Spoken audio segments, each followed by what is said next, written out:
વરા થઈ ગયો હજી ઉખેડે મહાદેવ આજે આપણે આવી ગયા છીએ સલારી તારીખ કઈ છે ભાઈ 15 આજે સલારી ગામમાં રાપર તાલુકાના સલારી ગામે આપણે આવી ગયા છીએ એક આ માજીને કીટ આપવા માટે અને એમની 2 દીકરીઓ છે એ પણ આ મગજની તકલીફ છે અને એક ભાઈને આજે બાંધેલા હતા સાંકળે બાંધેલા હતા એમને આજે 15 વર્ષથી બાંધેલા હતા આજે એમને છોડાયા છે અને આજે આપણે એને મહાદેવ ગ્રુપ તરફથી કરિયાણાની કીટ 3000 રૂપિયાની કીટ આપવા આવ્યા છીએ અમારી સાથે અમારે વેલજીભાઈનો સંપર્ક કર્યો જે વેલજીભાઈએ એમને વાત કરી કે અહીંયા દેવાલાયક છે જેથી કરીને મહાદેવ ગ્રુપને સંપર્ક કર્યો એટલે ત્યાં સુધી અમે અહીંયા પહોંચી ગયા છીએ તો આવી જ રીતે વધારેમાં વધારે વિડીયો શેર કરજો જેથી કરીને આવા ગરીબ માવડીઓની સેવા કરવાનો અમને મોકો મળે તો અમારી સાથે બીજા મિત્રો છે યુટ્યુબના તો બીજી થોડી ઘણી ચર્ચા કરશે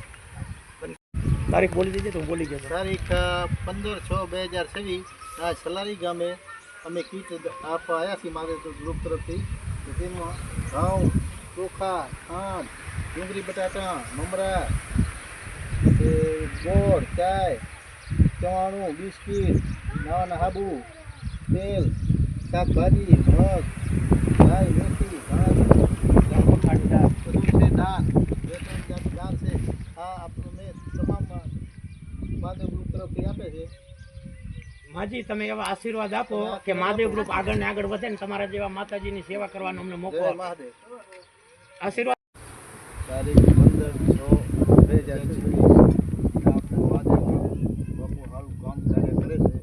તો આપને સૌનો આભાર બરાબર મહાદેવ મહાદેવ મહાદેવ મને કેવું મિત્રો સલારી ગામ શ્રી ગુરુ કીટ આપવા અહીંયા આવેલ છે અમારા મહાદેવ ગ્રુપ તરફથી અને આવા નવું આગળ વધતું રહે અને આવા નવું કાર્ય મહાદેવ ગ્રુપ કરતો રહે ખૂબ ખૂબ ધન્યવાદ